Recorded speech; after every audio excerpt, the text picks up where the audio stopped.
Hello সবাইকে। আপনারা স্ক্রিনে যে প্রশ্নটি দেখতে পাচ্ছেন সেটি একটি গুরুত্বপূর্ণ নিয়ম থেকে এসেছে গ্রামারের, যেটিকে আমরা পার্টস অফ স্পিচের যে নিয়মগুলো রয়েছে সেখানের মধ্যে ফেলতে পারি। সো প্রশ্নটা অনেক ইম্পর্ট্যান্ট, কারণ এটি 2016 এবং 2017 শিক্ষাবর্ষে চট্টগ্রাম বিশ্ববিদ্যালয়ের ভর্তি পরীক্ষায় D1 এবং D2 ইউনিটে এসেছিল। সো আমরা এ ধরনের প্রশ্ন কিন্তু প্রায় সময় ভর্তি পরীক্ষায় দেখতে পাই। সো আজকে আমরা এই নিয়মটি শিখে নিব, যেন এখান থেকে যে কোনো ধরনের প্রশ্ন যদি ভর্তি পরীক্ষায় হয় তখন আমরা যেন সহজেই রাইট অ্যান্সার এনশিওর করতে পারি। সো প্রশ্নটা হচ্ছে অনেকটা এরকম যে our teachers are very friendly and scholarly. বাক্যটা কিন্তু এতটুকুই।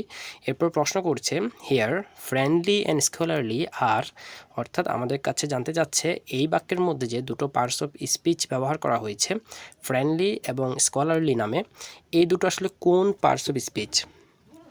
সো আমরা কিন্তু অনেকেই জানি বা আমরা সবাই জানি যে পার্টস অফ স্পিচ হচ্ছে 8 প্রকার।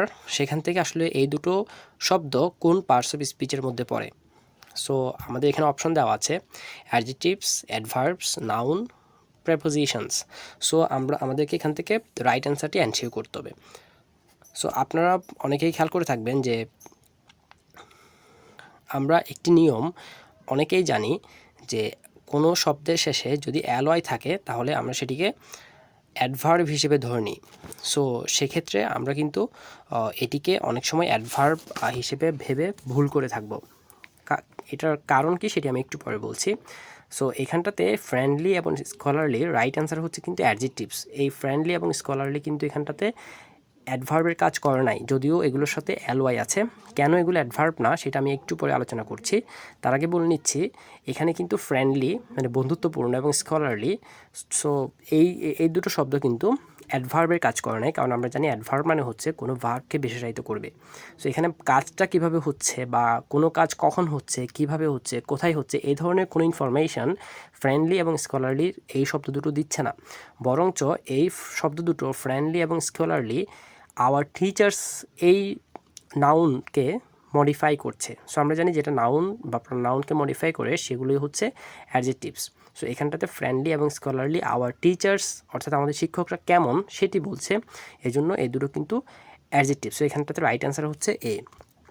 এখন আসেন আমি আপনাদেরকে বলি যে কেন অ্যালওয়াই থাকলেই আমরা সেটিকে অ্যাডভার্ব হিসেবে ধরে নিব না। ঠিক আছে। সো এখানটাতে আপনি দেখতে পাচ্ছেন যে নাউনের সাথে যদি অ্যালওয়াই যুক্ত করি তখন সেটা কিন্তু অ্যাডজেক্টিভ হয়। যেমন ব্রাদার, এটি একটি নাউন, এটির সাথে অ্যালওয়াই যুক্ত হলে ব্রাদারলি, সো নিঃসন্দেহে এটি একটি অ্যাডজেক্টিভস। এবং ফ্রেন্ড, এটি একটি নাউন, এটার সাথে অ্যালওয়াই যুক্ত করলে ফ্রেন্ডলি, সো এটিও কিন্তু একটি নাউন। সো আমরা কী শিখলাম, নাউনের সাথে অ্যালওয়াই থাকলে সেটি কখনোই অ্যাডভার্ব হবে না, সেটি হবে অ্যাডজেক্টিভ। সো এখানটাতে দুটো উদাহরণ, একটা ব্রাদারলি এবং একটা ফ্রেন্ডলি। ঠিক একই রকম আমি আরেকটা নিয়ম দেখাচ্ছি, যেটি আপনারা সবাই জানেন যে অ্যালওয়াই থাকলে অ্যাডভার্ব হবে। সো কখন অ্যালওয়াই থাকলে অ্যাডভার্ব হবে, কোনো বাক্য শব্দের শেষে যদি অ্যালওয়াই থাকলে আমরা কখন সেটিকে অ্যাডভার্ব হিসেবে ধরে নিব। আমরা তখনই সেই শব্দটিকে অ্যাডভার্ব হিসেবে ধরে নিব যখন আমরা দেখতে পাবো এখানটাতে অ্যাডজেক্টিভের সাথে অ্যালওয়াই যুক্ত হয়েছে। সো যখন অ্যাডজেক্টিভের সাথে অ্যালওয়াই যুক্ত হবে তখন আমরা সেটিকে বলবো অ্যাডভার্ব। সো এখানটাতে দুটো এক্সাম্পল রয়েছে, কুইক প্লাস অ্যালওয়াই, সো এটিকে আমরা বলবো কুইকলি। সো কুইকলি হচ্ছে একটা অ্যাডভার্ব, কারণ এটা কাজটা কীভাবে হয়, অর্থাৎ সে কুইকলি পড়া শেষ করে।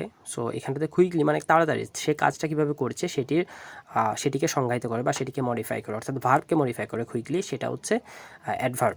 এবং ঠিক একইভাবে অ্যাক্টিভ, মানুষটা কেমন, ছেলেটা কেমন, সে অনেকটা অ্যাক্টিভ, সো এটা একটা অ্যাডজেক্টিভ। অ্যাডজেক্টিভের সাথে অ্যালওয়াই যুক্ত হলে অ্যাক্টিভলি, সো অ্যাক্টিভলি হচ্ছে একটা অ্যাডভার্ব।